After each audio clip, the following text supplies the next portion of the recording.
December 26, 1944. Monte Belvedere, Northern Apennines, Italy. Through morning fog, Oberst Heinrich von Schellenberg watched American troops advancing toward his fortress. "Negroes," his briefing officer had reported with contempt. "The Americans have sent us their weakest troops." Former railroad porters playing soldier. Von Schellenberg, a Stalingrad veteran, studied the men through field glasses. The 370th Infantry Regiment, part of the U.S. Army's 92nd Infantry Division, an all-black unit in a segregated army sent to assault the most formidable German defensive position in Italy, the Gothic Line. Wehrmacht propaganda had prepared German soldiers to expect quick surrender from black American troops. Nazi racial theories declared African soldiers inherently inferior in combat, lacking discipline and courage for sustained fighting. What von Schellenberg didn't know was that marching toward his mountain fortress were men who had endured challenges no German soldier could imagine. They had fought racism in their own army, trained with inadequate equipment, and served under officers who expected them to fail. They carried a burden heavier than their packs, the weight of representing an entire race to a world that doubted them. Within 48 hours, von Schellenberg would send an urgent message to Field Marshal Kesselring's headquarters, a message that would force German commanders to reassess everything they believed about racial combat capabilities. The Germans had laughed, but the laughter died in the mountains. This is the story of how the Buffalo Soldiers of World War II transformed from objects of derision into the sledgehammer that cracked the Gothic Line. Subscribe to the channel if you never want to miss stories like this. Most people don't know this history exists. Help us change that. The 92nd Infantry Division activated in October 1942 at Fort Huachuca, Arizona. 15,000 black soldiers organized into 4 infantry regiments. Their shoulder patch bore a black buffalo, honoring the legendary Buffalo Soldiers of the Frontier Army. But pride couldn't overcome systematic obstacles. The U.S. Army remained rigidly segregated. Black soldiers lived in separate barracks, ate in separate mess halls, and trained under predominantly white officers, many from southern states where segregation was law. Private First Class Vernon Baker later recalled, "Some officers made it clear they expected us to fail. They told us directly that colored soldiers couldn't fight, couldn't lead, couldn't handle combat pressure. We trained twice as hard to prove them wrong, knowing we'd get half the credit. Training at Fort Huachuca proved brutal. Temperatures exceeded 110 degrees in Arizona's desert. Yet the division received inferior equipment, World War I surplus rifles, limited ammunition, the worst vehicles." Staff Sergeant Edward A. Carter Jr. wrote, "They give us the oldest rifles, the worst trucks, and officers who've never seen combat. Then they wonder why we're not ready. But we'll be ready. We have to be." The Buffalo Soldiers also faced racism beyond their posts. Towns near Fort Huachuca enforced strict segregation. Black soldiers in uniform were refused service at restaurants where German prisoners of war ate freely. The contradiction burned, fighting for freedom abroad while denied basic dignity at home. By June 1944, the division received deployment orders for Italy's Gothic Line, 200 miles of fortifications that Field Marshal Kesselring had spent 2 years building. The line incorporated 2,376 machine gun nests, 479 anti-tank positions, 120,000 meters of barbed wire, and extensive minefields. The Buffalo Soldiers would face this barrier with inadequate artillery support, inconsistent air coverage, and the burden of knowing that failure would confirm every racist stereotype. German propaganda already mocked their deployment. Wehrmacht intelligence dismissed black American troops as third-rate soldiers suitable only for labor duties. The division arrived in Naples in July 1944. General Edward M. Almond commanded, a Virginian whose racial attitudes were well documented.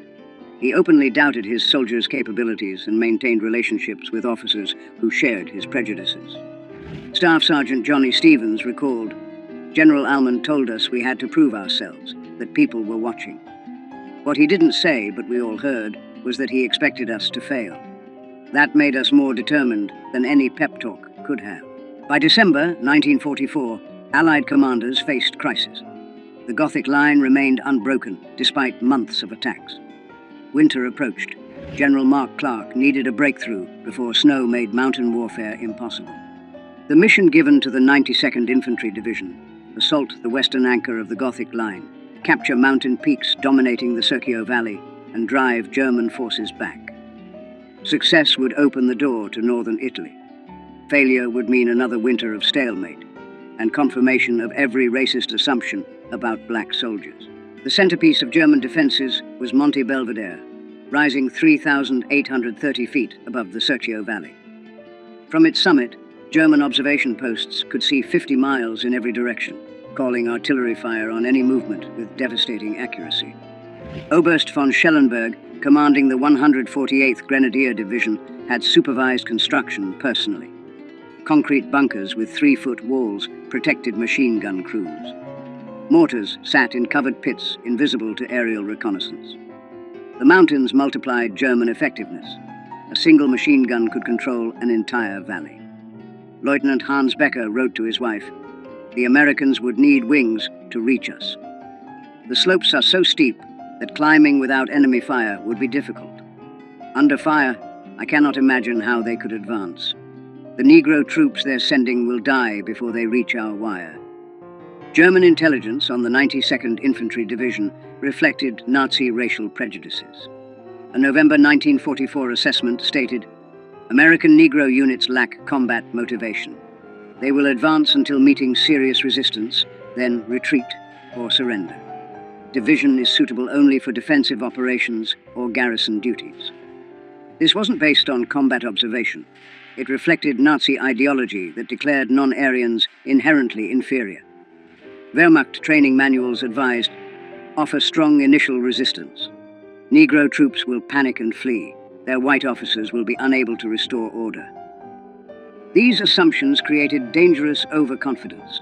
Von Schellenberg positioned forces believing black troops would collapse under artillery fire, never reaching his main defensive line. The Gothic Line's fortifications included S-mines, bouncing Bettys, that jumped 3 feet before exploding at groin height. Barbed wire obstacles, some 30 feet deep, forced attackers into killing zones. German defenders had registered every approach route with artillery. Weather became a German ally. November temperatures ranged from 40 degrees during the day to below freezing at night. Rain fell constantly, turning trails to mud. Morning fog prevented air support. Trench foot became epidemic. The 92nd's medical reports showed 847 cases serious enough for evacuation in November alone. Allied artillery and air support proved inadequate. Ammunition shortages plagued Italian operations. The 92nd received only 30% of requested ammunition, while priority went to France. Air support averaged fewer than 10 sorties daily compared to 100 plus in Northwest Europe. The Buffalo soldiers studied their objective, knowing they would assault with inadequate preparation. They would attack at numerical parity against prepared defenses, no 3-to-1 superiority that doctrine required. Success depended on courage, determination, and accepting casualties that would horrify commanders who valued their soldiers equally. But these soldiers weren't valued equally. They knew it. The Germans knew it. Failure would confirm every racist assumption. That burden was heavier than the equipment they carried. December 26, 1944. H hour 0600. The attack would begin in darkness, on ice-covered slopes, against an enemy expecting them to fail. December 26th, 0545 hours. Absolute darkness on Monte Belvedere's lower slopes. Men of Company C, 370 Infantry Regiment, checked equipment one final time. Every man carried 60 pounds up slopes where mountain goats struggled. Staff Sergeant Carter whispered final instructions. "Stay low until artillery stops. Watch for mines. When we reach the wire, Bangalore torpedoes go first. Follow me through. If I go down, the next man takes over. We keep moving until we reach the top, or we're all dead." At 0600, American artillery opened fire. 2,400 rounds in 15 minutes, the maximum allowed. In his command bunker, von Schellenberg smiled. "Only 15 minutes? The Americans are weaker than we thought. The Negro troops are coming." When artillery stopped, 30 seconds of silence. Then American voices shouted, "Move out!" And the Buffalo soldiers began their climb. The slopes averaged 45-degree angles, steep enough that soldiers grabbed vegetation and rocks to pull themselves upward. Some sections exceeded 60 degrees. Men carried rifles slung, needing both hands to climb. Combat loads became torturous after 100 yards of vertical ascent. Private James Hendricks described it. You'd climb 10 steps and need to rest, gasping. Your legs burned. Your shoulders ached. You knew if you stopped too long, you'd never start again. So you climbed, one step at a time, listening for the sound that meant Germans spotted you, machine guns opening fire. That sound came at 6:23. German MG-42s, firing 1,200 rounds per minute, swept slopes with interlocking fire. The first bursts caught Company C's lead platoon 400 yards from the